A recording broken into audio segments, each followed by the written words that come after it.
এই শোনো না, আমাদের অন্ধবিশ্বাস চ্যানেলটি যারা এখনো সাবস্ক্রাইব করেননি প্লিজ সাবস্ক্রাইব করে দাও। আর অল্প কিছু সাবস্ক্রাইবার হলে 1,00,000 পরিবার হবে। সবাই প্লিজ সাবস্ক্রাইব এবং বেশি বেশি শেয়ার করে দাও প্লিজ। নিতুনটা মোটামুটি একটু শক্ত আছে, এত বড় একটা ব্যথা পেয়েও হাসি ঠাট্টা করে বেড়াতে পারে। প্রায় প্রতিনিয়তই বাদরামি করতে গিয়ে ব্যথা পেয়ে অভ্যস্ত বলে ব্যথা বা অসুস্থতা ওকে খুব একটা কাবু করতে পারে না। কিন্তু বাবু হয়েছে একদম ওর বিপরীত, সহজে কখনো অসুস্থ হয় না বা ব্যথা পায় না। কিন্তু একবার অসুস্থ হলে ছেলেটার শরীর ছেড়ে দেয় একদম, বাচ্চাদের মতো বিছানায় লেপটে থাকে। এত বড় হয়ে গেছে, এখনও অসুস্থ হলে মাকে খোঁজে। ওকে অসুস্থ দেখলে আমি আরও ভেঙে পড়ি। ছেলেটা গত 1 বছর পোস্টিংয়ের জন্য যখন আমাদের থেকে দূরে ছিল, তখন অসুস্থ হলে কিভাবে কি সামলেছে ভাবলেই বুক ফেটে যাচ্ছে। এত মায়া হয় ওর জন্য। স্নেহা নীরবে শুনে সবটা। সাধারণত মানুষদের এসব আলাপের তার খুব একটা আগ্রহ নেই, কিন্তু আজ না চাইতেও সে মনোযোগী মনে নীলা বেগমের কথা শুনছেন। স্পষ্ট দেখছে তার সামনে বসে থাকা একজন মহিলাকে, যার কিনা সন্তানের অসুস্থতা নিয়ে দুটো কথা বলতে গিয়েও চোখ চিকচিক করে উঠছে জলে। স্নেহার একটা মা থাকলে বোধহয় স্নেহাও অসুস্থ হতো। স্নেহাকে নিয়ে ঠিক এমনই আবেগী হতো সেই মাতৃসুলভ হৃদয়। স্নেহা আনমনে প্রশ্ন করে বসে, বড় ছেলেকে নিয়ে বোধহয় আপনি বেশি আবেগী, তাই না? নীলা বেগম কিছুটা মৃদু হেসে বলে ওঠেন, হ্যাঁ, আমার প্রথম বাচ্চা না, ওর আব্বুর প্রস্তাব যেদিন আসে আমি তো বাসায় চিল্লা পাল্লা শুরু করে দিই যে কখনো বয়সে এত বড় একটা লোককে আমি বিয়ে করব না। কিন্তু যেদিন উনি দেখতে এলেন, সেদিন ওনার সঙ্গে বসে থাকা দিঘির মতো টলটলে চোখের বাচ্চাটায় মায়ায় পড়ে গিয়েছি। আমি বিয়ের জন্য রাজি হয়ে যাই। এত মায়ায় মোড়ানো একটা ছেলের মা হওয়ার লোভ আমি সামলাতে পারিনি, তাই ওর আব্বুকে বিয়ে করে হয়ে যাই আমি আমার বাবুর আম্মু। স্নেহা না চাইতেও অবাক হয়। বিস্ময় প্রকাশ পায় তার চোখে মুখে। সে সেই বিস্ময় নিয়েই জিজ্ঞেস করে বসে, আপনি ওনার আসল মা না? নীলা বেগম হেসে দিয়ে বলেন, আসল নকল আবার কি জিনিস? মা তো মাই, পেটে ধরে এই যা, এই যে ফটো ফ্রেমে এই চমৎকার সুন্দর মানুষটাকে দেখছো না, উনি ডিসি সাহেবের প্রথম স্ত্রী এবং বাবুর জন্মদাত্রী মা সানজানা আপা। দুদিন ভয়ঙ্কর জ্বরে ভুগে আজ তৃতীয় দিনের মাথায় অয়ন কিছুটা হুঁশি ফিরেছে। একা একা উঠে বসা কিংবা হাঁটা চলাও করছে বাসার ভেতরে। তাপমাত্রাটা কমলেও দুর্বলতাটা এখনও ওকে ছেড়ে যায়নি পুরোপুরি। খুব ধীরে ধীরেই তাই চলাফেরা করছে সে। ছেলের এই সামান্য সুস্থ হওয়াটাও নীলা বেগমের অস্থিরতা কমাতে পারেনি। ছেলেকে পুরোপুরি আগের অবস্থায় দেখার আগ অবধি ওনার এই অস্থিরতা কমবেও না। অয়ন আপাতত ক্লান্ত শরীরে জল ঢেলে গোসল সেরে বেরিয়েছে। শরীর তুলনামূলক কিছুটা সতেজ লাগছে তার। ভেজা শরীর মুছে গায়ে চাপিয়েছে একটা আয়রন করা বেবি পিঙ্ক রঙের প্লেন শার্ট, সঙ্গে রয়েছে কালো প্যান্ট। মাথার চুলগুলো পরিপাটি করে আছড়ে গায়ে সামান্য পারফিউমও মেখেছে সে। আম্মুর মুখে শুনেছে গতকাল নিতুনের মিস এসেছিলেন। উনি নাকি নিতুন এবং অয়নকেও দেখে গিয়েছেন। হায় অয়ন, বেচারা অয়ন, সে তো তখন বেহুশের ন্যায় বিছানায় পড়েছিল। জ্বরের ঘরে তাকে দেখতে কেমন লাগছিল কে জানে। মিস কি আবার তাকে হাতে পায়ে লম্বা হওয়ার একটা বালক ভেবে গেল না তো? আয়নায় নিজেকে এক দফা দেখে নিল অয়ন। অতঃপর পকেটে ফোন এবং ওয়ালেট ঢুকিয়ে হাতে ঘড়ি পড়তে পড়তে রুম থেকে বেরিয়ে যায়। নীলা বেগম তখন নিতুনকে ভাত খাইয়ে দিচ্ছিলেন। দরজা খোলা ছিল বিধায় অয়নকে তিনি রুমের ভেতর থেকেই দেখতে পেলেন। আশ্চর্য হয়ে ডাকলেন, বাবু। অয়ন মায়ের ডাকে সাড়া দিয়ে ভাইয়ের রুমের দরজার সামনে এসে দাঁড়ায়। নীলা বেগম জিজ্ঞেস করেন, কোথায় যাচ্ছ বাবা? প্রেমে পড়লে 2-4টা মিথ্যা বলতে হয় বাসায়। অয়নও তাই সুন্দর করে গুছিয়ে আম্মুকে নিজের জীবনের প্রথম মিথ্যেটা বলল। বাসায় বসে শরীর ম্যাজ ম্যাজ লাগছে আম্মু, তাই বাহিরে একটু হাঁটতে বের হচ্ছি। প্রাকৃতিক বাতাসে শরীরটা ফুরফুরে লাগবে। নিতুন এবং নীলা বেগম দুজনেই কেমন সরদৃষ্টি মেলে তাকায় অয়নের দিকে। অয়ন ঘাবড়ে যায়। জীবনের প্রথম প্রেম এটা তার। এই প্রথম প্রেমের উদ্দেশ্য বলা প্রথম মিথ্যাটা কি জলে গেল? নিতুন সরাসরি বলে বসে, এই দুপুরবেলা বের হচ্ছে হাঁটতে, তাও প্রকৃতির বাতাস খেতে? তাও আবার প্যান্ট টাকিন করে শার্ট পরে, সেই সঙ্গে আবার হাতে ঘড়ি ঝুলিয়ে, গায়ে পারফিউম মেখে। ভাইয়া, তুমি কি ঠিক আছো? বাইক থেকে পড়ে কি মাথায় চোট পেয়েছিলে? ছোট ভাইয়ের দিকে চোখ পাকিয়ে তাকায় অয়ন। মনে মনে নিতুনকে নিজের ভালোবাসার প্রথম দুশ্মন বলে ঘোষণা করল সে। দুশ্মন নিতুন। অয়নের চোখ পাকানোর মাঝেই নীলা বেগম প্লেট রেখে উঠে এলেন। বড় ছেলের কপাল ছুঁয়ে চিন্তিত গলায় জিজ্ঞেস করে, বাবা খারাপ লাগছে বেশি? অয়ন দ্রুত মাথা নেড়ে জবাব দেয়, একদম ঠিক আছে আম্মু, এখন গায়ে তাপও নেই, বাহির থেকে একটু ঘুরে আসলে আরো ফুরফুরে অনুভব করব। অয়নের অদ্ভুত কথা নীলা বেগম কিংবা নিতুন কারোই বোধগম্য হচ্ছে না। অয়ন তাদের আর কিছু বোঝার কিংবা বলার সময়ও দিল না। মা এবং ভাইকে বিদায় দিয়ে দ্রুত বেরিয়ে যায় বাসা থেকে। নীলা বেগম বেকুবের ন্যায় দাঁড়িয়ে আছে। দুপুরে নাও খাওয়া বাদ দিয়ে ছেলেটা কোথায় হাঁটতে গেল? আজ দুদিন ধরে সূর্য যেন খুব তেজ দেখিয়ে আকাশ দখল করে বসে আছে। নিজের তেজে সে সকলকে ভস্ম করে দিবে বোধহয়। এই তেজে রোদকে বড় আঙুল দেখিয়ে অয়ন রিকশায় চড়ে জাহাঙ্গীরনগর বিশ্ববিদ্যালয়ের চারিপাশে ঘুরপাক খাচ্ছে। মনে মনে স্নেহাকে দেখার খুব তাগিদ অনুভব করছে সে। বাইকটা নিয়ে বের হলে বোধহয় বেশি ভালো হতো, কিন্তু শরীরের দুর্বলতার কথা ভেবে আর এই ঝুঁকিটা নেয়নি অয়ন।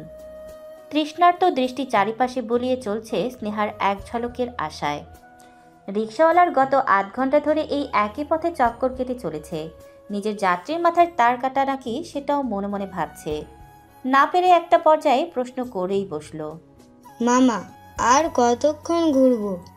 অয়ন স্বভাবসুলভ ভদ্র কায়দায় জবাব দেয়, আপনি চালাতে থাকেন মামা, গন্তব্য পেলে আমি থামতে বলবো। যা খুঁজে চলেছি তা পেয়ে গেলে আপনাকে খুশি মনে 100 টাকা বাড়তি দিব বকশিস হিসেবে। 100 টাকা বকশিসের কথা শুনে রিকশাওয়ালার চোখ উজ্জ্বল হয়ে ওঠে। মনে মনে দোয়া করেন ওনার যাত্রী যেন নিজ গন্তব্য খুঁজে পায়। ওনার মতো দিন আনে দিন খায় মানুষের কাছে 100 টাকার একটা নোটও খুব মূল্যবান কিছু। 100 টাকায় আজ রাতে খাওয়ার জন্য ডিম কিনে নিয়ে যেতে পারবেন তিনি। বাড়তি দুটো টাকা রয়ে গেলে ছেলেমেয়ের জন্য দুটো সবুজ রঙের কাঁচা আমের ক্যান্ডিও নিয়ে যেতে পারবেন।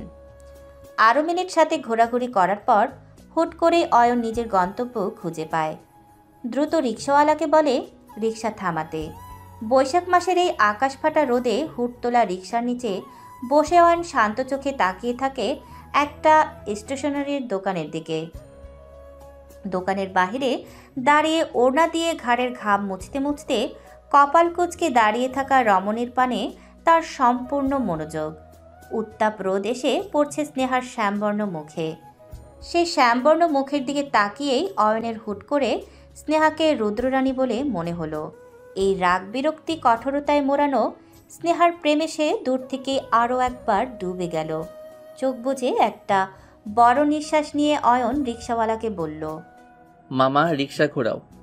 আপনি না কি খুঁজতেছিলেন? যা খুঁজছিলাম তা পেয়ে গিয়েছি। আজকের জন্য এতটুকু যথেষ্ট, বেশি লোভ করে পাপী হতে চাচ্ছি না। অয়নের কথার আগামন্ডু কিছুই বোধগম্য হলো না রিকশাওয়ালার। তিনি নীরবে রিকশা ঘুরিয়ে চালাতে শুরু করেন। পেছনে বসে থাকা অয়নের মনে তখন বৈশাখ মাসের প্রেমের ঝড় আলোড়ন তুলেছে। গরমে ত্যক্ত স্নেহা অনেকগুলো নোটস ফটোকপি করাতে দিয়েছে। দোকানদার কাগজের কপি বানাতে স্নেহা বাহিরে দাঁড়িয়ে ওড়না দিয়ে কখনো নিজেকে বাতাস দেওয়ার চেষ্টা করেছে, তো কখনো নিজের ঘাম মুছে চলেছে। ছায়ার আশায় দোকানের শেডের নিচে চাইলে দাঁড়ানো যেত অবশ্য, কিন্তু সেখানে একটা ছেলের দল হুমড়ে খেয়ে নিজেদের কাগজ ফটোকপি করানোর জন্য দাঁড়িয়ে আছে। সামান্য ছায়ার জন্য এত ছেলেদের মাঝে দাঁড়িয়ে থাকার মতো পাগল স্নেহা নয়। সয়ে নিল সে সেই গরম। কি এমন হবে? পড়ার অভ্যাস স্নেহার বহু পুরনো, হোক সেটা রোদে বা জীবনে। রোদে পড়তে পড়তে স্নেহার স্মৃতিপটে হঠাৎ ভেসে ওঠে গতকাল দুপুরের একটা দৃশ্য। নিতুনের মা নীলা বেগমের সঙ্গে আলাপ চলছিল তখন তার। ভদ্রমহিলা স্নেহাকে বলেন যে নিতুনের যেহেতু আপাতত আর স্কুলে যাওয়া সম্ভব নয়, তাই স্নেহা যেন নিতুনকে বাসায় একটু সময় নিয়ে 1-2 ঘন্টা বেশি পড়িয়ে স্কুলের পড়াটা পুষিয়ে দিয়ে যায়। বিনিময়ে অবশ্য স্নেহার বেতন 2 গুণ বৃদ্ধি পাবে। স্নেহা একাকী একটা মানুষ হলেও তার টাকার প্রয়োজন রয়েছে খুব। মার রেখে যাওয়া সম্পত্তি যদিও আছে স্নেহার নামে, কিন্তু স্নেহার কেন যেন এই সম্পত্তির প্রতি বিশেষ আগ্রহ নেই। মার জিনিস যেভাবে আছে সেভাবেই থাকুক। তাছাড়া স্নেহা এই খেটে খাওয়া জীবনে অভ্যস্ত হয়ে গিয়েছে। কখনো একেবারে অক্ষম হয়ে গেলে তখন না হয় সেই সামান্য জমিতে একটা বাসা তুলে ঠাঁই নেওয়া যাবে। গতকাল নীলা বেগমের সেই প্রস্তাবে স্নেহা রাজি হয়ে যায়। এরকম সুযোগ স্নেহাও হাতছাড়া করে না। তবে সে নীলা বেগমকে জানিয়েছে যে এক চাপে প্রতিদিন এতক্ষণ পড়ানো তার পক্ষে হয়তো সম্ভব হবে না। মাঝে মধ্যে সে দুপুরে নিতুনকে 1 ঘন্টা এবং সন্ধ্যার পর 1.5 ঘন্টা পড়িয়ে দিয়ে যাবে। এতে করে নিতুন এবং স্নেহা দুজনের উপরেই চাপ কম পড়বে। নীলা বেগম রাজি হয়। তারপর নীলা বেগম বলেন, এসেছো যেহেতু তোমার ছাত্রকে দেখে এসো। ওর পায়ের কি অবস্থা করেছে সেটা দেখে দুটো রামু ধমক লাগাও। আমি ততক্ষণে একটু রান্নাটা দেখে আসি। বলে নীলা বেগম চলে যান রান্নাঘরে। স্নেহা নিজের হাতের খালি গ্লাসটার দিকে তাকায়। ভদ্রমহিলা কষ্ট করে বানিয়েছেন বলে জিনিসটা না খেয়ে রেখে দেওয়া অপমানজনক হবে বলেই স্নেহা নিজের নীতির বিরুদ্ধে গিয়ে অন্য কারো ঘরে শরবত পান করেছে। খালি গ্লাসটা রেখে স্নেহা উঠে দাঁড়ায়। এসেছে যেহেতু সেহেতু নিতুনকে দেখে নেওয়া উচিত বলে মনে হয়। তাই রুম থেকে বেরিয়ে এগিয়ে যায় নিতুনের রুমের দিকে। দরজা খোলাই ছিল। নিতুন বিছানায় হেলান দিয়ে বসে ট্যাবে গেমস খেলছে। আব্বু ওর ওপর সদয় হয়েছে। অসুস্থ নিতুন বিছানায় বসে আর কী বা করবে, তাই সময় কাটানোর জন্য ওকে গেমস খেলার অনুমতি দেওয়া হয়েছে। মিসকে দেখতেই নিতুনের স্টুডেন্টের সত্তা জেগে ওঠে। সে দ্রুত হাত থেকে ট্যাব ফেলে সালাম দেয়। সালামের জবাব নিলেও স্নেহা দরজায় ওখানে দাঁড়িয়ে রয়। ভেতরে পা রাখতে অস্বস্তি হচ্ছে তার। নিতুন ব্যাপারটা আজ করতে পেরেই বলে, মিস, আপনি এসে বসুন। ভাইয়া ঘুমাচ্ছে চুপচাপ। অসুস্থ তো, তাই আম্মু দুজনকে এক রুমেই রেখেছে। দুজন আলাদা রুমে থাকলে আম্মুর খেয়াল রাখতে কষ্ট হতো, তাই আর কি। নিতুনের বাবু ভাইয়া আসলেই বেহুশের ন্যায় ঘুমাচ্ছিল। ওনার অর্ধেক শরীর ছিল কমফোর্টার দিয়ে ঢাকা, মুখটাও অন্যদিকে ঘোরানো ছিল। তাই স্নেহা কিছুটা 2 কদম এগিয়ে রুমে পা রেখে নিতুনের খোঁজখবর নিতে থাকে স্বভাবসুলভ রাগ দেখিয়ে। এরই মধ্যে নীলা বেগম এসে হাজির হতেই নিতুন মাকে নিজের কাছে ডাকে। কানে কানে কি যেন বলে। এটা এভাবে কানে কানে বলার কি আছে? এই স্নেহা, তুমি বসো। না খেয়ে আজকে কোথাও যেতে পারবে না। আন্টি কিন্তু রাগ করব। শখ করে রেঁধেছে, কিন্তু ছেলে দুটো খাওয়ার অবস্থায় নেই।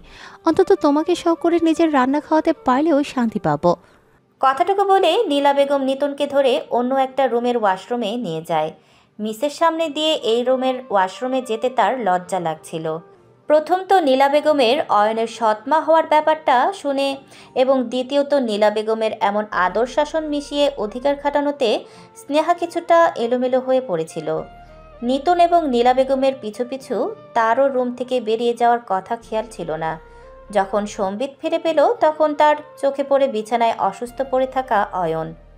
অন্যদিকে ফিরিয়ে রাখা মুখটা ঘুমের ঘরে স্নেহার দিকে ফিরিয়েছে।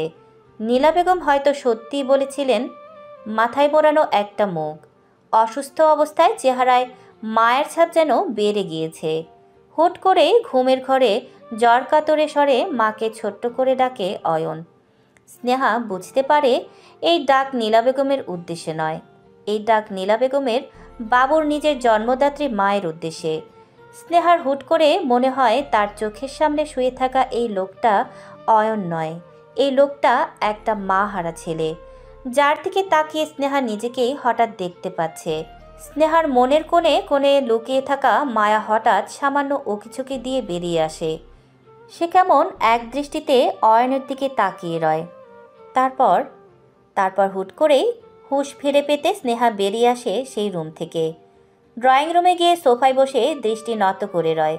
নিজের মনকে শাসিয়ে বলে, আপনি ওনার আসল মা না? তুই এবং ওই লোক এক না। ওই লোকের মা না থাকলেও একটা আম্মু আছে। তোর সেসব কিছুই নেই। বোকা হবি না স্নেহা, তুই বোকা না। ওই লোক অয়ন মাহমুদ হয়ে জন্মেছে, তুই জন্মেছিস স্নেহা তাসমিয়া হয়ে।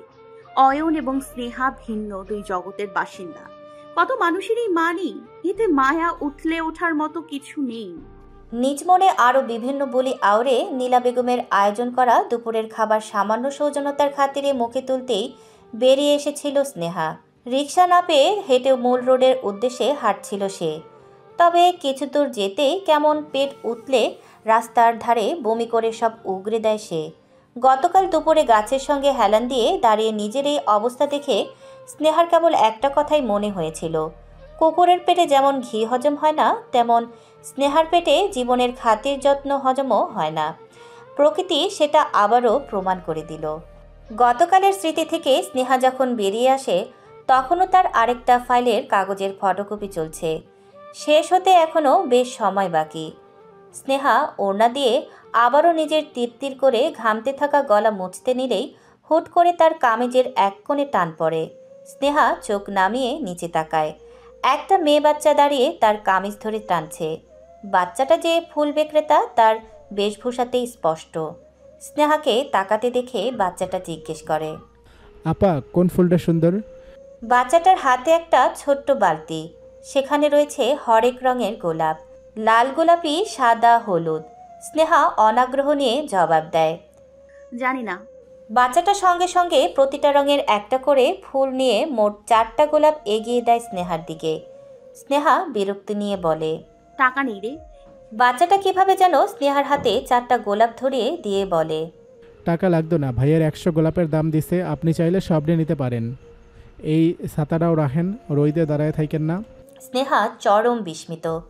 অবাক হয়ে সে নিজের হাতে গুছিয়ে দেওয়া ফুলগুলো এবং বাচ্চা মেয়েটার এগিয়ে ধরে রাখা ছাতার নিচে তাকিয়ে আছে। তার বিষয়টা কাটার পূর্বেই একটা আখের শরবত বিক্রেতা তার সামনে এসে 1 গ্লাস শরবত হাতে হাজির হয়ে বলে, আপা অনেক গরম পড়ছে, খাইয়া নেন তাড়াতাড়ি, ভালো লাগবো। এমন তাজ্জব ঘটনায় স্নেহার চেঁচানোর কথা, কিন্তু স্নেহা চেঁচাতে পারল না। তার পূর্বে সে দেখতে পেল চোখের পলকে তার সামনে দিয়ে একটা বাইক চলে গিয়েছে। বাইকটা এবং বাইকে বসে থাকা হেলমেট পরিহিত মানুষকে চিনতে আর খুব একটা অসুবিধা হলো না। এটা সেই অসভ্য লাফাঙ্গা স্টকার বাইকারওয়ালা। স্নেহা লোকটাকে নাগালে পেল না, তবে সে পিছন থেকেই চেঁচিয়ে ওঠে, এক্ষুনি বাইক থামাও, লাফাঙ্গা কোথাকার। পৃথিবীতে অসংখ্য অদ্ভুত ঘটনা ঘটে। এর মধ্যে নিজের জীবনের সবথেকে অদ্ভুত ঘটনাটা নিতুন আজ দেখতেই পেল। তার সামনে চেয়ারে বসে থাকা স্নেহা মিস অন্যমনস্ক হয়ে আছে। শুধু যে অন্যমনস্ক তা নয়, বরং খুব গভীর কোনো ভাবনায় বোধ হয়ে আছে। পড়ানোর সময় যেই মিস কিনা কারো কল অব্দি রিসিভ করে না, তিনি গত 4 মিনিট ধরে অন্য ধ্যানে ডুবে আছে। এটা যেন নিতুনের বিশ্বাসই হচ্ছে না। হুট করে কি হলো মিসের? উনি কি কোনো কারণে চিন্তিত, নাকি মিস প্রেমে টেমে পড়েছে? নিতুন আর চোখে ভালো করে মিসকে পরখ করল। স্নেহা একটা কলম হাতে বসে সাদা দেয়ালের দিকে এক ধ্যানে তাকিয়ে আছে। না, মিসের চোখে প্রেমিকের ধ্যানে মশগুল ভাবটা নেই। তার মানে প্রেমে টেমে পড়েনি। খুব সম্ভবত এটাই ভাবছে নিতুনকে নতুন কি শাস্তি দেওয়া যায়। আরও মিনিট 2 অপেক্ষা করে নিতুন এবার বাধ্য হয়ে স্নেহাকে ডাকে, মিস অঙ্ক করেছি। স্নেহার সম্বিত ফিরে। কিছুটা অপ্রস্তুত সে। ছাত্রের সামনে অন্যমনস্ক হয়ে পড়াটা একটা লজ্জাজনক ব্যাপার যেন। স্নেহা খাতা নিয়ে নিতুনের করা অঙ্কগুলোর উত্তর দেখতে থাকে। নিতুন এই পর্যায়ে একটু সাহস করে জিজ্ঞেস করে, মিস আপনি ঠিক আছেন? স্নেহা এই প্রশ্নের জবাব দেয় না, বরং নিতুনের উপর রেগে ধমকাতে শুরু করে, তুমি সারাদিন বাসায় করোটা কি? এই অঙ্ক কি নতুন শেখানো হয়েছে তোমাকে?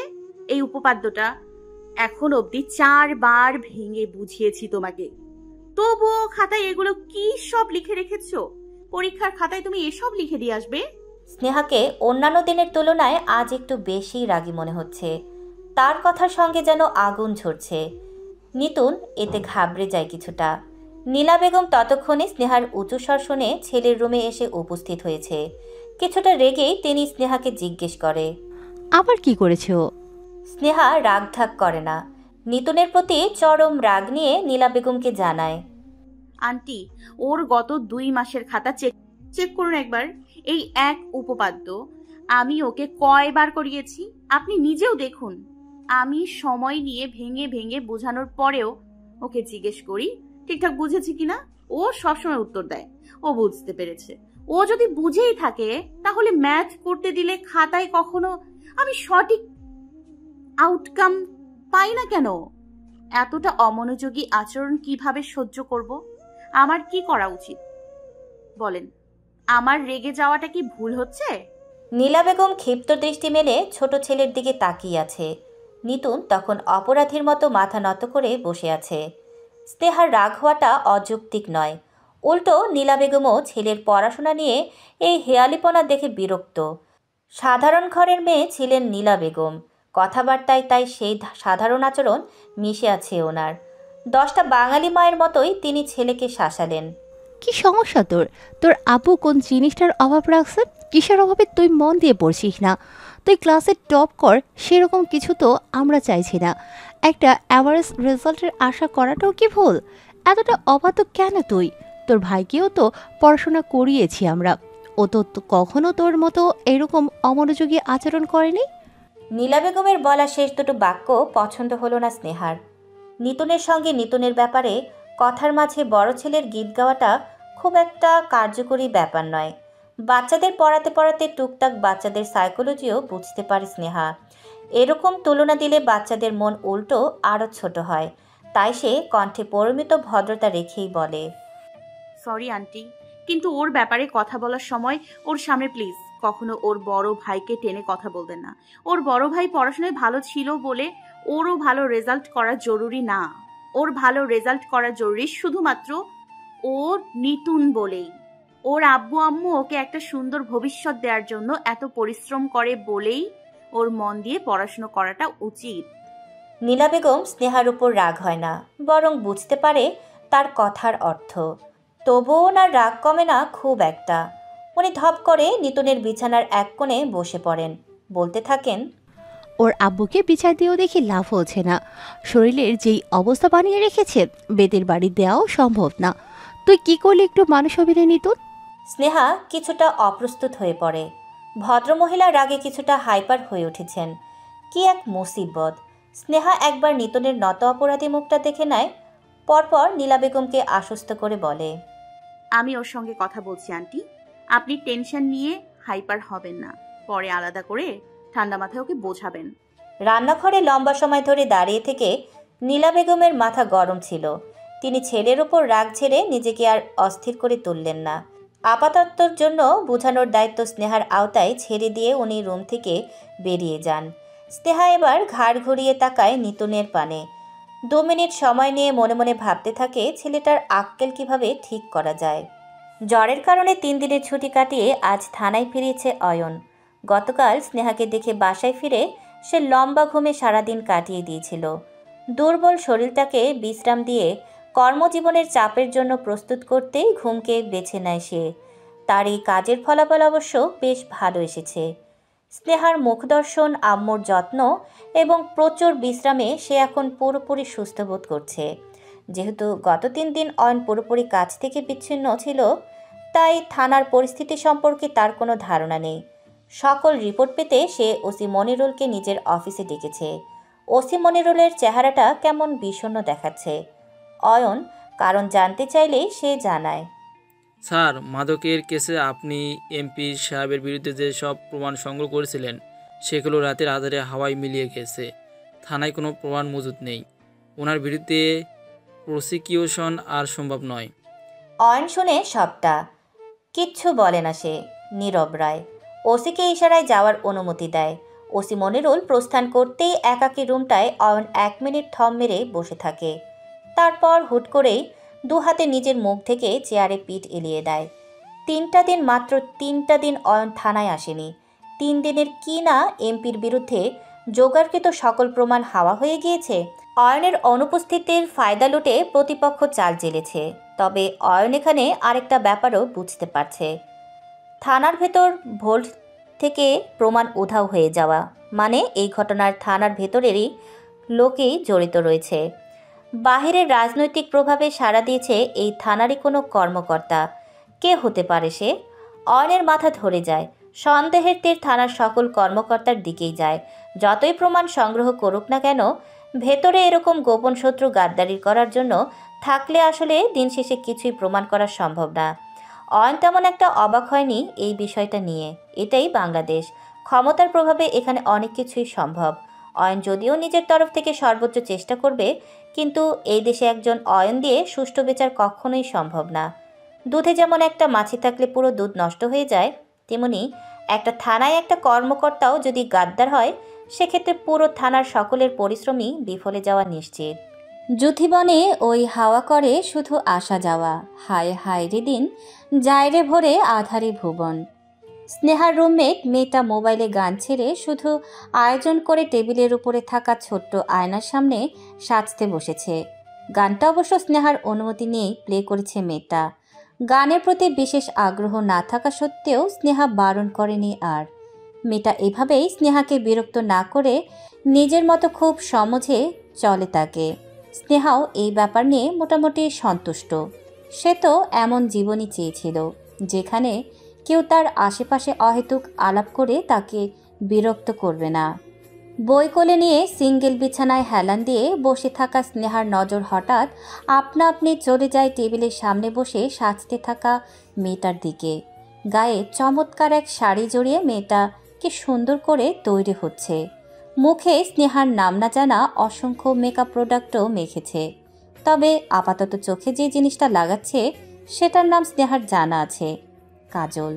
মেয়েটা নিজের সুন্দর চোখে কাজল টেনে সেই চোখদ্বয়কে আরও সুন্দর বানাচ্ছে। দৃশ্যটা দেখতে দেখতে স্নেহার মনোযোগ পড়াশোনা থেকে সরে যায়। এসব শাড়ি অথবা সাজগোজের ধারে কাছে স্নেহার কখনো ঘেঁষা হয়নি। এই সাজগোজের ব্যাপারটাকে স্নেহার কখনো নিজের জন্য মনেই হয়নি। এই যেমন ঐন্দ্রিলা যে এত সুন্দর করে সাজছে, ব্যাপারটা তার উপর মানানসই লাগছে। শাড়ি, চুড়ি, আলতা সব মিলিয়ে এক অদ্ভুত মহিমা এবং দ্যুতি ছড়াচ্ছে মেয়েটার। কিন্তু একইভাবে স্নেহা যদি সাজে, তাকে দেখাবে জঘন্য। সারাদিন রোদে পড়ে এবং ঘামে ভিজে কামলা সেজে ঘুরে বেড়ানো মেয়ের গায়ে খুবই বিশ্রী দেখাবে এসব আয়োজন। স্নেহারা তো চাইলেই পারে না ঐন্দ্রিলা সাজতে। স্নেহার ভাবনার জগতে ছন্দপতন ঘটে ফোনের রিংটনের শব্দে। বালিশের পাশে থাকা স্ক্রিন ফাটা ফোনটা হাতে তুলে নেয় স্নেহা। স্ক্রিনে ভেসে ওঠা অচেনা নাম্বারটার দিকে 2 সেকেন্ড তাকিয়ে থেকে ফোনটা রেখে বইয়ে মুখ গজে সে।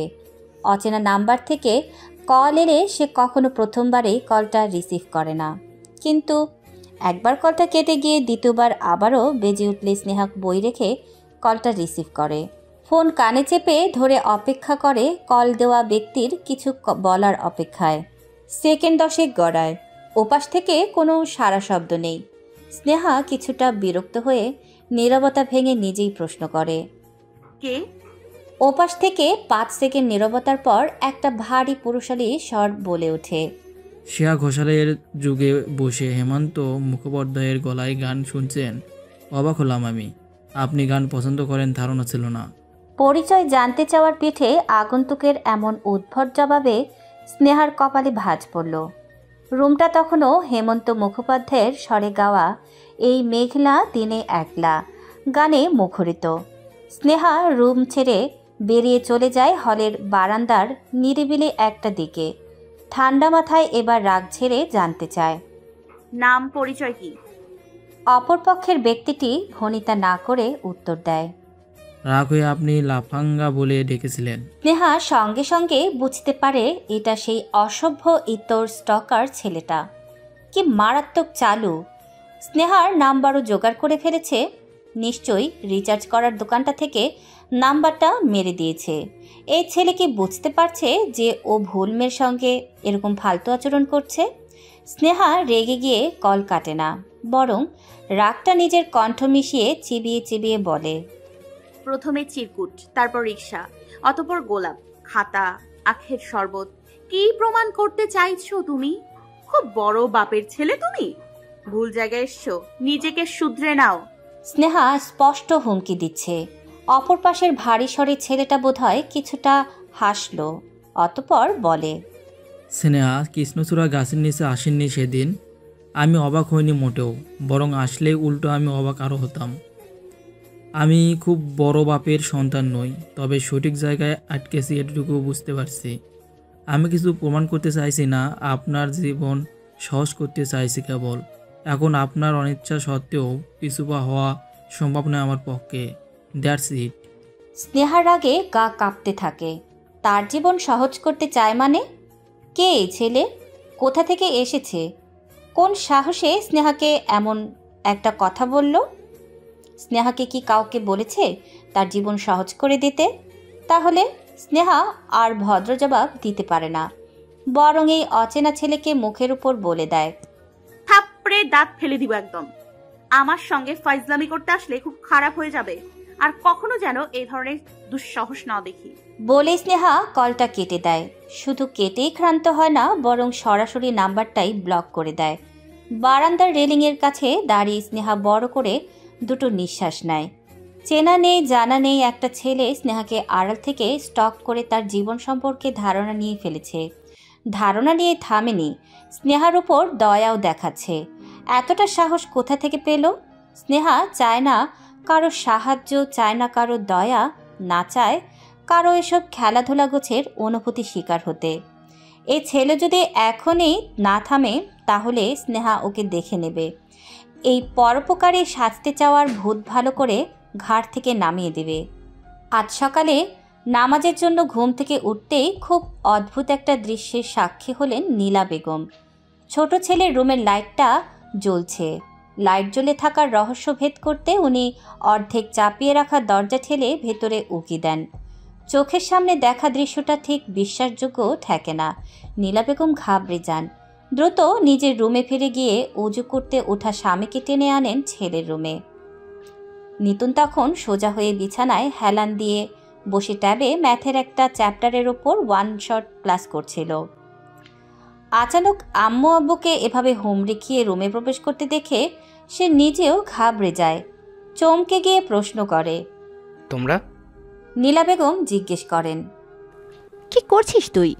আমি তো অনলাইন ক্লাসের ম্যাথের একটা চ্যাপ্টারের বেসিক ক্লিয়ার হচ্ছিলাম। তোমরা এভাবে রুমে এলে কেন? কি হয়েছে? কামরুজ্জামান সাহেবও স্ত্রীর মতোই তাজ্জব হয়ে ছেলেকে দেখছেন। তবে তিনি এত নাটকীয়তা করলেন না, বরং স্বাভাবিক স্বরে জিজ্ঞেস করেন, এত সকালে কিভাবে উঠলে তুমি? আবার বসে বসে ক্লাসও দেখছো, হুট করে এই পরিবর্তন কেন? নিতুন বিরক্ত হয়। পড়াশোনা না করলেও তাকে কথা শুনতে হয়। এখন পড়তে বসার পরও প্রশ্নের সম্মুখীন হতে হচ্ছে। সে আসলে যাবেটা কোথায়? মনের বিরক্তি চেপে গিয়ে নিতুন জবাব দেয়, মিস বুঝিয়ে গিয়েছে পড়াশোনার ব্যাপারে। অয়নও তখন কেবল নামাজের জন্য উঠেছিল। মা বাবার কণ্ঠ শুনে সে রুম থেকে বেরিয়ে ভাইয়ের রুমের দরজার কাছে আসতেই দেখে অসচরাচর দৃশ্যটা। সেই সঙ্গে শুনতে পায় নিতুনের বলা কথাটাও। মিস বুঝিয়ে গিয়েছে। স্নেহার বুঝ মেনে নিতুন এই ভোরবেলায় পড়তে উঠেছে। নিতুন ততক্ষণে বলে চলেছে, পা ঠিক হয়ে গেলে নামাজ ধরার চেষ্টা করব। এখন থেকে একটু মন দিয়ে পড়ার চেষ্টা করব। নীলা বেগম যেন বিশ্বাস করতে পারছেন না ছেলের কথা। তিনি প্রশ্ন করে বসেন, এসব করার বিনিময়ে কি নতুন গেমিং স্টেশন লাগবে নাকি? নিতুন মাথা নেড়ে বলে, না, আমি বিনিময়ে কিছু নিলে ব্যাপারটা ইভেন হবে না।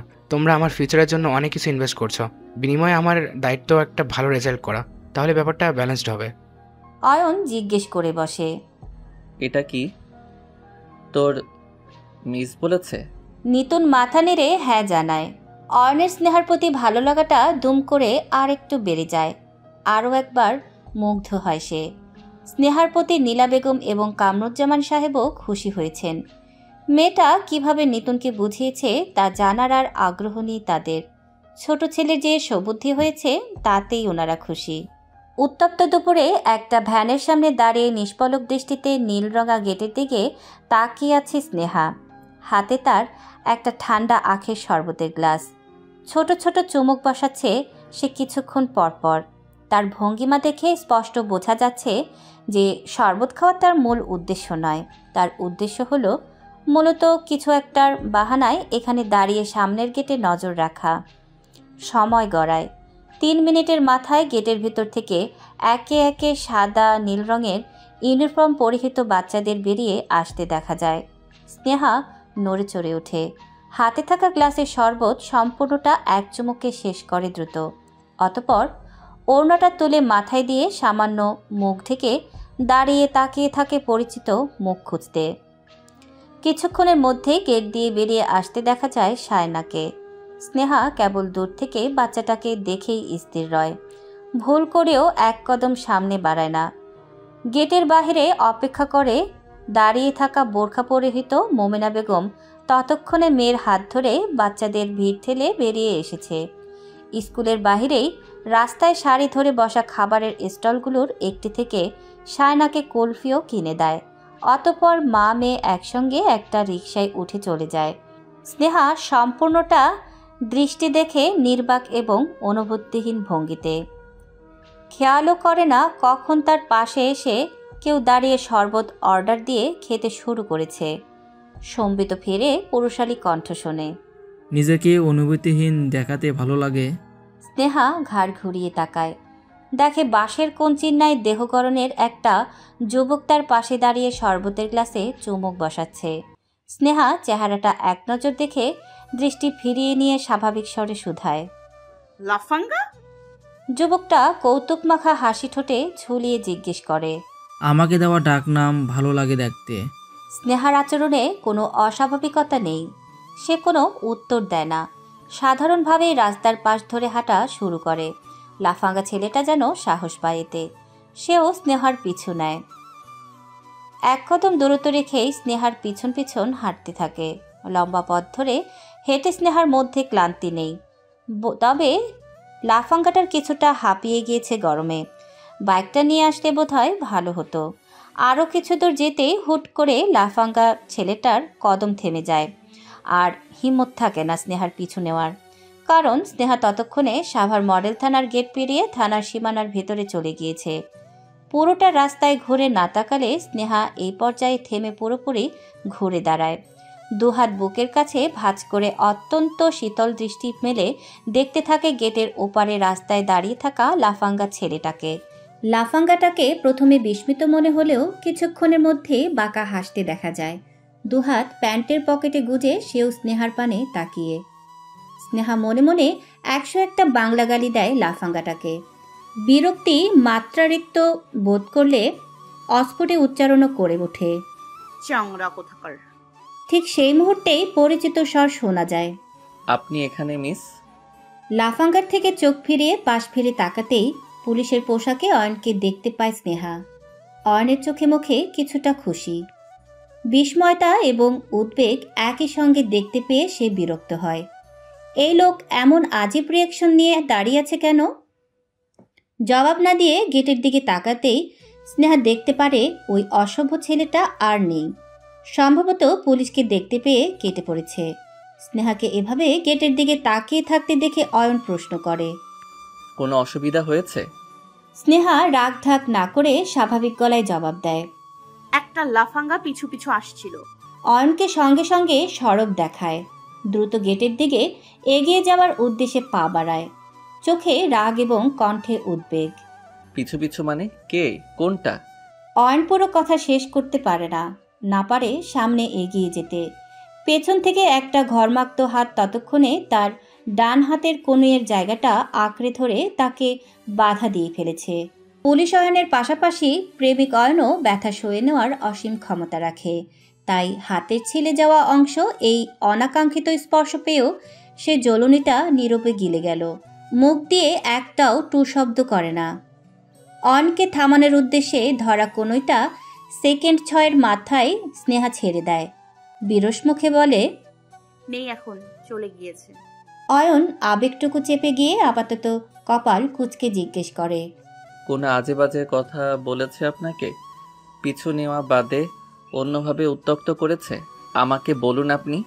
স্নেহা বেরিয়ে যাওয়ার জন্য পা বাড়িয়ে স্বাভাবিক গলায় জবাব দেয়, সিরিয়াস কিছু না, আমি যাই, আল্লাহ হাফেজ। অয়ন দ্রুত ডেকে ওঠে। মিস? স্নেহা ঘুরে তাকায়। অয়ন চটপট নিজের হাতঘড়িটা সময় দেখে নিয়ে প্রশ্ন করে, নিতুনকে পড়াতে যাচ্ছেন? স্নেহা মাথা নেড়ে হ্যাঁ বলে। অয়ন কিছুটা আমতামতা করে বলে, আমিও বাসায় যাচ্ছি, আপনি চাইলে একসঙ্গে যাওয়া যেতে পারে। স্নেহা চোখ কুঁচকে তাকিয়ে রয়। একসঙ্গে যাওয়ার অফার করা হলো তাকে? সিরিয়াসলি? অয়নের এহেন প্রস্তাবে স্নেহা বিরক্ত হয়। কোনো উত্তর না দিয়ে গেটের বাহিরে যেতে যেতে বিড়বিড়িয়ে ওঠে, বেড়াজাত। ওদিকে অয়ন বোকার মতো দাঁড়িয়ে আছে। স্নেহার নিরুত্তর চলে যাওয়াটা যে প্রত্যাখ্যানের সমান সেটা সে বুঝতে পেরেছে। মেয়েটা তাকে গায়ে পড়া স্বভাবের ব্যাটালোক ভাবল কিনা কে জানে, কিন্তু অয়ন তো শুধু স্নেহার কথা ভেবেই সাথে যাওয়ার অফার করেছিল। হতাশ ভঙ্গিতে অয়ন নিজেই নিজেকে বলতে থাকে, কি ভেবেছিলি অয়ন? নিতুনের মিস তোর চিন্তার তোয়াক্কা করে নাচতে নাচতে তোর বাইকের পিছনে উঠে বসবে? নিজের মুখ সামলে চল বেটা। প্রেমে পড়ে হাত পা ভাঙা চলে, তবে অপ্রেমিকার হাতে মাইর খেয়ে হাত পা ভাঙা লজ্জাজনক হয়ে যায়। নিতুনকে কিছুটা শুধরাতে দেখে স্নেহার হাঁপ ছেড়ে স্বস্তি পাওয়ার কথা ছিল, কিন্তু সে শান্তি পাচ্ছে না। টেবিলের ওপর রাখা ফোনে একটু পরপরই নোটিফিকেশনের টুং টুং শব্দ বেজে উঠছে। স্নেহার যদি টাকার মায়া না থাকতো তাহলে সে এক্ষুনি নিজের রাগ মেটাতে ফোনটাকে তুলে আছাড় মারত, কিন্তু যেহেতু তার মনে টাকার প্রতি মায়া আছে তাই সে ফোনটাকে আছাড় মারে না, বরং সামনে খুলে রাখা বইটাকে বন্ধ করে ফোনটা হাতে নেয়। হোয়াটসঅ্যাপে অপরিচিত একটা নাম্বার থেকে একের পর এক মেসেজ এসে বসছে। প্রতিটা মেসেজেই স্নেহার প্রতি প্রবল খেয়াল প্রকাশ পাচ্ছে। নাম্বারটা কার স্নেহার অজানা নয়।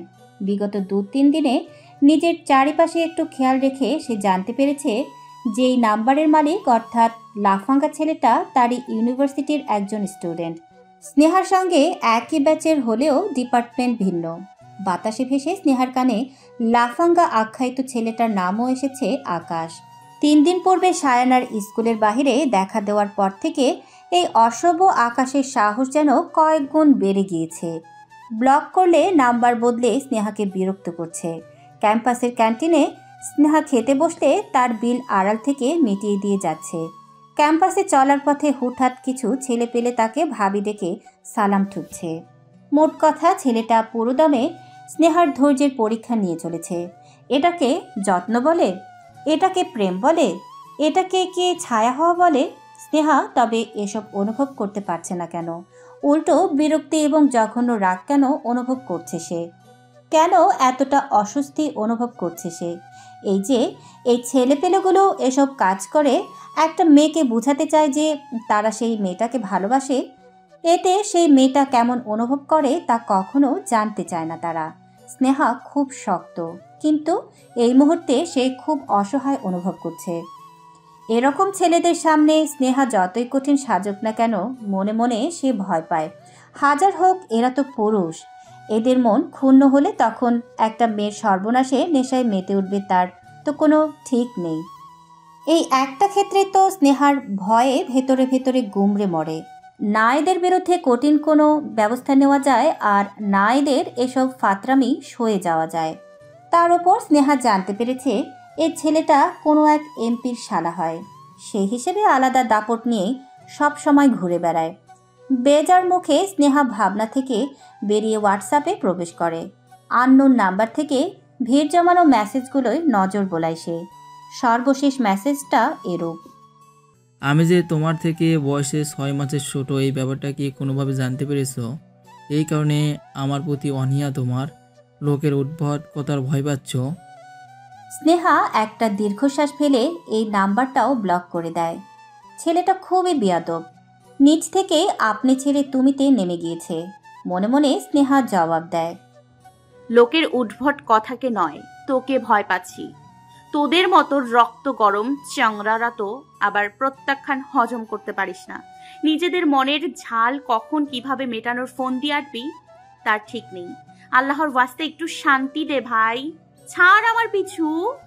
মনে দুশ্চিন্তা নিয়ে স্নেহার আর কিছু পড়া হয় না।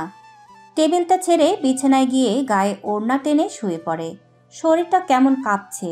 মনে লুকিয়ে রাখা সুপ্ত ভয় থেকে জ্বর আসছে কিনা কে জানে। খালি রুমটায় স্নেহার চোখ বুজে বিড়বিড়িয়ে উঠে, জ্বর আমার থেকে দূরে থাক। আবার কপালে জলপট্টি দেওয়ার মানুষ নেই, তোর সাথে আমার বনে না। সে রাতে শেষমেশ স্নেহার আর জ্বর আসে না। পরের দিন সকাল থেকেই সে ফুরফুর অনুভব করে। রেডি হয়ে ক্লাসেও যায়, তবে ক্লাসে ঠিকঠাক মন বসাতে পারে না। আর মনে মনে ভাবতে থাকে কি করে এই আকাশ নামক ঝঞ্ঝাট থেকে মুক্তি পাওয়া যায়। কিন্তু মিনিটের পর মিনিট, ঘন্টার পর ঘন্টা ভেবেও সে উপযুক্ত কোনো উপায় খুঁজে পায় না। শেষ পর্যন্ত স্নেহা ঠিক করে সে নিজের ভাষাতেই কথা বলবে ওই চ্যাংরার সাথে। সরাসরি স্পষ্ট ভাষায় বলবে যেন তার পিছু ছাড়ে। ভাবনা অনুযায়ী কাজে লেগে পড়ে স্নেহা। ক্লাস শেষে বের হতেই সে মুখোমুখি হয়ে যায় ভাত্রা আকাশের। দেয়ালে হেলান দিয়ে দাঁড়িয়ে মিরিন্ডা খাচ্ছে। স্নেহাকে দেখতেই সোজা হয়ে দাঁড়ায়। পরনের পোশাক আশাক খুব একটা সুবিধাজনক নয়, কেমন মাস্তানদের মতো সেজে আছে। যাকগে, সেসব দেখা স্নেহার কাজ নয়। সে এগিয়ে গিয়ে সরাসরি আকাশের মুখোমুখি দাঁড়ায়। আকাশেতে চমকায়। সে আশা করেছিল স্নেহা সবসময়ের মতো তাকে অদেখা করে চলে যাবে, কিন্তু ম্যাডামের মনে বোধহয় একটু মায়া জন্মেছে। স্নেহা সোজা সাপটা বলে, 8 ঘন্টা পর ক্যাম্পাসের বাইরে কাঠবাদাম গাছের ওখানে চলে আসবে, জরুরি কথা আছে। B on time. 1 মিনিটের বেশি অপেক্ষা করব না আমি।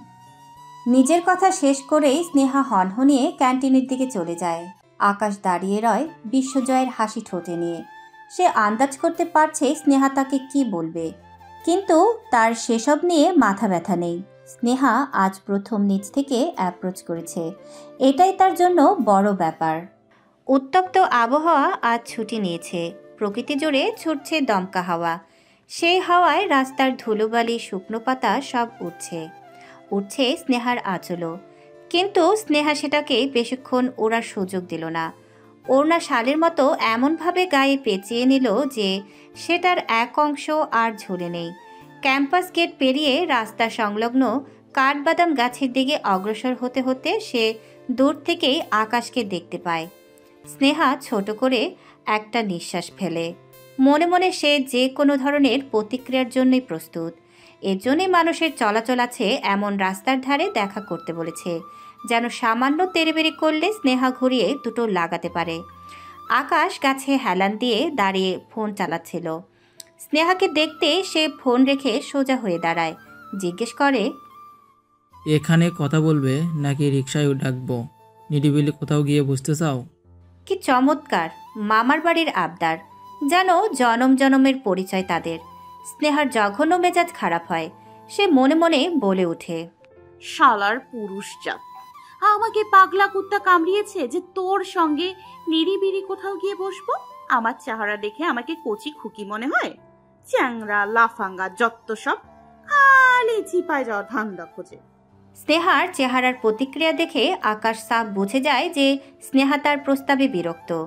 তাই সে বলে, জরুরি কথা কি? দেখো ভাই, তুমি আমার থেকে বয়সে ছোট নাকি বড় সেটা আমার কাছে ফ্যাক্ট না, কারণ তুমি আমার কাছে কোনো ফ্যাক্ট না। ওইসব কবিতা টবিতার ভাষা মনে নেই, কি যেন শীতল পাটি, ছায়া হ্যানাতান কি লিখেছ না, ওগুলোর জন্য আমার তোমাকে দরকার নেই। হলে আমার ঘুমানোর জন্য তোষক, চাদর, বালিশ আছে। বাইরে রোদ বৃষ্টির জন্য ছাতা আছে। আর নিজের খেয়াল নিজে রাখার মতো অ্যাবিলিটিও আছে। তাই নিজের দরদ নিজের কাছে রাখো, আমাকে স্টক করা বন্ধ করো। শাট দ্য চ্যাপ্টার। আকাশ মোটেও অবাক হয় না, বরং স্বাভাবিক স্বরে জিজ্ঞেস করে, ব্যাস এটুকুই? স্নেহা এবার মেজাজ খারাপ নিয়ে বলে, দেখো ছেলে, নিজের লাগাম টানো। তুমি যা করছো এসব আমি বিরক্ত হচ্ছি, আমাকে রাগিও না। বলে স্নেহা পিছু ঘুরে চলে যেতে নেয়। কিন্তু ঠিক সেই মুহূর্তেই পেছন থেকে আকাশ তার এক হাতের কবজি চেপে ধরে বাধা দেয় কিছু বলার উদ্দেশ্যে। স্নেহা সে কথা শোনার অপেক্ষা করে না, বরং ঘুরে ঠাস করে একটা চর বসিয়ে দেয় সরাসরি। আকাশ নিজের ডান গাল চেপে ধরে দাঁড়িয়ে আছে স্নেহার পানে তাকিয়ে। স্নেহার তখন রাগে শরীর রি করে কাঁপছে। এতটা দুঃসাহস, এতটা! তার হাত ছুঁয়েছে। স্নেহার ইচ্ছে করছে রাগে এই ছেলের হাত এক কোপে ফেলে দিতে। অনুমতি ছাড়া যে ছেলে কোনো মেয়ের হাত ধরার সাহস রাখে, সেই ছেলে আরও অনেক কিছু করারই সাহস রাখে। স্নেহার আগে কাঁপতে কাঁপতে কেবল বলে, একদম হাত কেটে দিব, অসভ্য, একদম কেটে দিব। ছোঁয়ার সাহস কি করে হয়? তোর বাপের প্রপার্টি হই আমি? হ্যাঁ, থাপড়ে প্রেমের ভূত ছুটিয়ে দিব। আমার আশেপাশে আর কখনো দেখলে খুব খারাপ হবে। আকাশ ততক্ষণে আত্মসম্মান বিসর্জন দিয়ে অনুনয় শুরু করছে। আই অ্যাম সরি, ভুল হয়ে যাচ্ছে না, আমার খারাপ ইন্টেনশন ছিল না, তোমার সঙ্গে কথা বলতে চাইছিলাম, প্লিজ সরি, আমার বোঝা উচিত ছিল তুমি সেনসিটিভ। স্নেহা এসব সস্তা কথা শোনার আগ্রহ দেখালো না। রাস্তার আশেপাশে ইতিমধ্যে মানুষ জমা হয়ে গিয়েছে। সে দ্রুত সেখান থেকে প্রস্থান করে। একটা রিকশা ডেকে দ্রুত উঠে বসে। নিতুনদের বাসার ঠিকানা বলে একা হাতেই হুড টেনে নেয়। রিকশায় বসে তখনও সে কাঁপছে। সে যা ভয় পাচ্ছিল তাই হলো। ছেলেটা বেপরোয়া আচরণ করে বসেছে। রাগের মাথায় স্নেহাও চড় দিয়ে ফেলেছে। এখন যদি স্নেহার কোনো ক্ষতি করে? এমপির না শালা হয়? অসম্ভব তো না। কি করবে স্নেহা? ভয় হচ্ছে তার। সবাই যে মেয়েটাকে সিমেন্টের তৈরি ভেবে বসে, সেই মেয়েটা আসলেই ভয় পাচ্ছে, ভয় দিশেহারা অনুভব করছে। এই আপদ স্নেহার কতটুকু ক্ষতি করে থামবে কে জানে। নিতুনদের বাসায় স্নেহা প্রবেশ করে অস্বাভাবিক অবস্থায়। নিজেকে স্বাভাবিক রাখতে চাইলেও সম্ভব হয় না। তার ফ্যাকাশে মুখ দেখে নীলা বেগম চিন্তিত হন। মেয়েটাকে নিতুনের রুমে না দিয়ে লিভিং রুমে বসতে দেয়। স্নেহার তখনও দুশ্চিন্তায় শরীর কাঁপছে। আন্টির এত প্রশ্ন তার কান অবধি যায় না। সে কেবল নিচ থেকে বলে বসে, আন্টি পানি হবে? নীলা বেগম খুব অবাক হয়।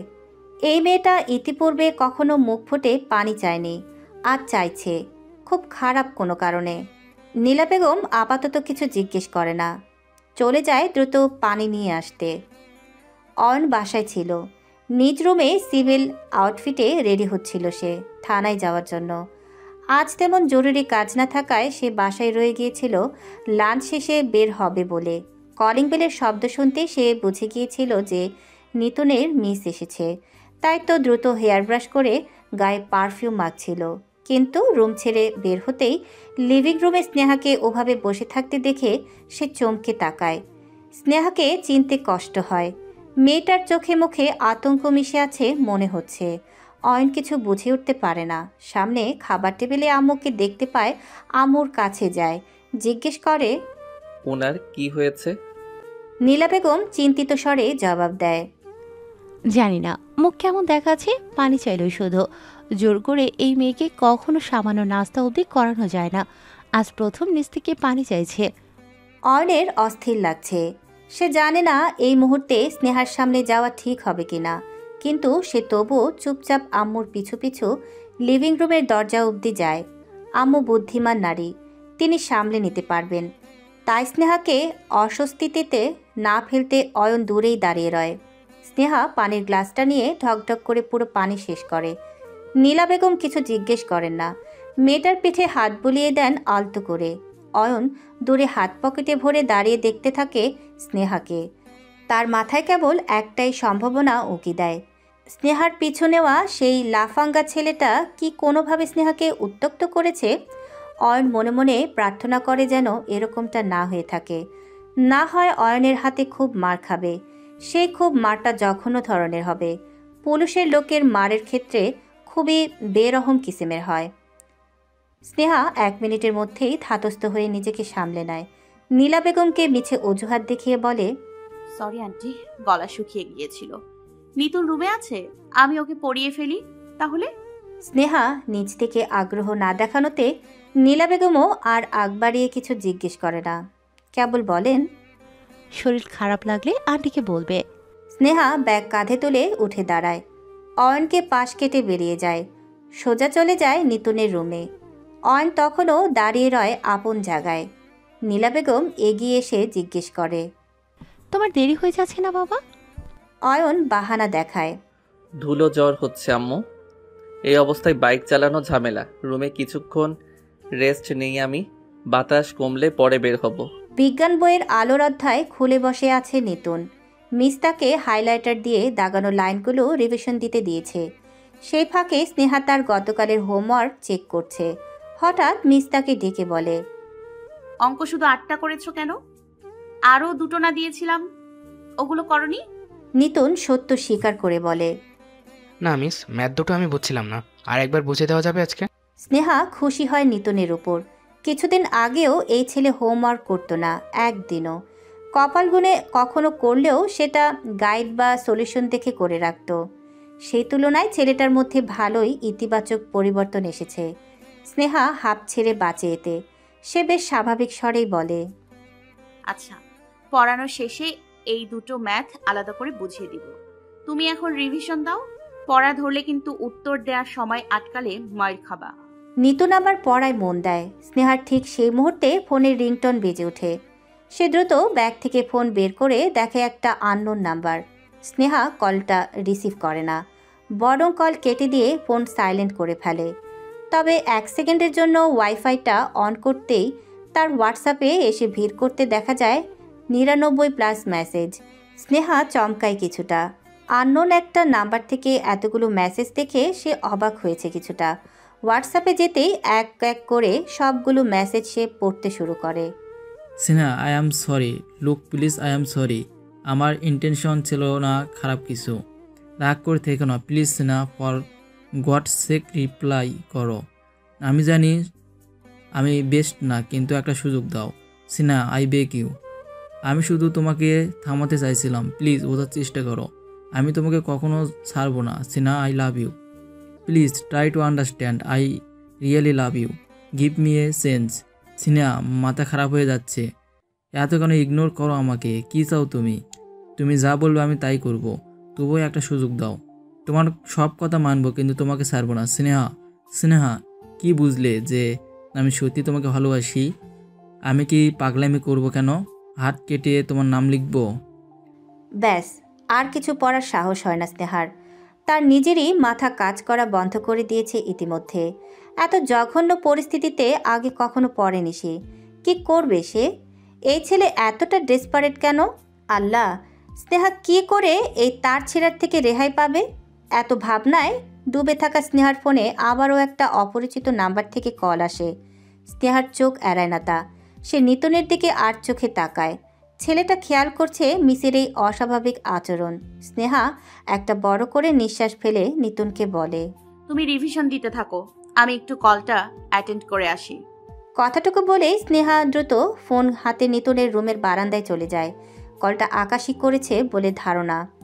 একটু ঠান্ডা মাথায় ছেলেটাকে বুঝ দেওয়ার জন্য যেই না কলটা রিসিভ করে হ্যালো বলে, সঙ্গে সঙ্গে অপর প্রান্ত থেকে একটা অপরিচিত যুবক বলে ওঠে, ভাবি, ভাবি, আকাশ হাত কেটে ফেলেছে। ভাবি, ওর অবস্থা ভালো না। বাকি আর কিছু কান অবধি পৌঁছায় না স্নেহার। হুট করে সে অনুভব করে গত রাতের সেই চোরা জ্বরটা তাকে এক মুহূর্তে কাবু করে নিয়েছে। দুশ্চিন্তা পুরোপুরিভাবে গ্রাস করে ফেলেছে স্নেহার মস্তিষ্ক। ছেলেটা সুইসাইড করেছে? বেঁচে আছে নাকি মরে গিয়েছে? সুইসাইড করার আগে কি সুইসাইড নোটে স্নেহার নাম লিখেছে? নাম লেখার অবশ্য প্রয়োজন নেই। স্নেহা এভাবেও ফেঁসে যাবে এই কেসে। পুলিশ কি ওকে ধরবে? তারপর কি হবে? কি হবে? স্নেহা কি করবে? ও পিছু নিতে না বলেছে, মরতে তো বলেনি। ওর জীবন এভাবে আজব কেন বানাচ্ছে সবাই? এত প্রশ্ন, ভয়, দুশ্চিন্তা, জ্বর, আতঙ্ক সব কিছুর ভার আর বইতে পারে না স্নেহা। ধপ করে ফ্লোরে বসে পড়ে। শরীর অসাড় হয়ে আসছে, মস্তিষ্ক কেমন শূন্য হয়ে আসছে। আতঙ্কে পুরো শরীর জমে বরফ হয়ে গিয়েছে তার। কিছু বুঝে ওঠার পূর্বেই চোখের সামনে সব অন্ধকার হয়ে আসে। হাত শক্ত করে মুঠো করে দাঁড়িয়ে পায়চারি করছে অয়ন। নিতুন সোফায় বসে ভাইকে দেখে চলেছে। ভাইকে অনুসরণ করে বারবার ডানে বামে চোখ ঘুরিয়ে এখন তারও মাথা ঘোরাচ্ছে। বাড়ির পরিবেশটা অত্যাধিক পরিমাণে শীতল। নিতুনের চোখের পর্দায় এখনও ভাসছে কিছুক্ষণ আগের ঘটনা। পড়া ছেড়ে নিতুন আর চোখে বারান্দায় মিসকে দেখছিল। ফোন কানে ধরে রাখা মিসের হঠাৎই যেন কি হয়। তিনি ধপ করে বারান্দায় বসে পড়েন। নিতুনের পায়ে চোট, উঠে দৌড়ে যেতে পারে না সে, তাই জোরে চেঁচিয়ে মা এবং ভাইকে ডাকে। ততক্ষণে নিতুনের চোখের সামনেই মিস বারান্দার ফ্লোরে অচেতন হয়ে লুটিয়ে পড়েছেন। নিতুনের চিৎকারে ততক্ষণে নীলা বেগম এবং অয়ন ছুটে এসেছে। তাদের আলাদা করে কিছু বলতে হয় না। রুমে প্রবেশ করতেই তাদের চোখে পড়ে বারান্দায় থাকা স্নেহার পরিস্থিতি। নীলা বেগম দ্রুত ছুটে যায়, পিছু পিছু যায় অয়নও। ভদ্রমহিলা চিন্তিত ভঙ্গিতে মেয়েটার মাথা নিজের কোলে নেয়। অয়নকে তাড়া দেয় পানি নিয়ে আসার জন্য। অয়ন তখন দিশেহারা, হন্তদন্ত হয়ে ছুটে গিয়ে পানির বোতল নিয়ে আসে। নীলা বেগম নিজেই কিছুটা পানি নিয়ে স্নেহার চোখে মুখে ছিটায়, গালে আলতো থাপ্পড় মেরে ডাকে, স্নেহা, এই স্নেহা, কি হয়েছে মা? স্নেহা, আল্লাহ, শরীর জ্বরে পড়ে যাচ্ছে। এই স্নেহা। অয়ন দম খেচে এক হাঁটু গেড়ে বারান্দার দরজার কাছে বসেছিল। দেখছিল স্নেহার নিষ্প্রাণ ফ্যাকাশে মুখটা। পানির ছিটায় এবং নীলা বেগমের ডাকাডাকিতে স্নেহা ততক্ষণে চোখের পাতা পিট পিট করে তাকানোর চেষ্টা চালাচ্ছে। অয়ন ধীর স্বরে বলে, আম্মু, ওনাকে রুমে নিয়ে যাও। তুমি একা সামলাতে পারবে না। পারমিশন ছাড়া আমি হেল্প করতে চাইছি না। হ্যাঁ, অসুবিধে নেই, আমি ওকে নিয়ে যাই বাবা। তুই একটু গিয়ে ফার্মেসি থেকে বাকের ভাইকে ডেকে আন, এসে পেশারটা দেখে যাক, জ্বরটাও মাপা জরুরি। অয়ন সঙ্গে সঙ্গে বেরিয়ে যায় বাকের কাকাকে ডেকে আনতে। নীলা বেগম একা হাতেই স্নেহাকে আগলে ধরে নিয়ে যায় রুমে। নিতুনের বিছানায় বইপত্র, পায়ের ব্যান্ডেজের কাপড় থেকে শুরু করে ইত্যাদি ছড়ানো ছিটানো থাকায় নীলা বেগম স্নেহাকে ধরে পাশের এবং সবথেকে সন্নিকটের রুমে নিয়েই বিছানায় শুয়ে দেয়। নিজে অতঃপর ব্যস্ত হয়ে পড়ে থার্মোমিটার খোঁজার কাজে। বাকের ভাই এসেছেন বেশ কিছুক্ষণ হয়েছে। অয়ন এবং নিতুন লিভিং রুমে অপেক্ষামান। রুমের ভেতর স্নেহার সঙ্গে তাদের আম্মু রয়েছে, তাই কিছুটা নিশ্চিন্তেই আছে অয়ন। তবে নিতুন আর কৌতূহল চেপে রাখতে পারে না, সে জিজ্ঞেস করেই বসে, নিয়মিত ভালোবাসার গল্প শুনতে এবং পড়তে আমাদের অন্ধবিশ্বাস চ্যানেলটি সাবস্ক্রাইব করে পাশে থাকা বেল আইকনটি ক্লিক করুন। ধন্যবাদ সবাইকে।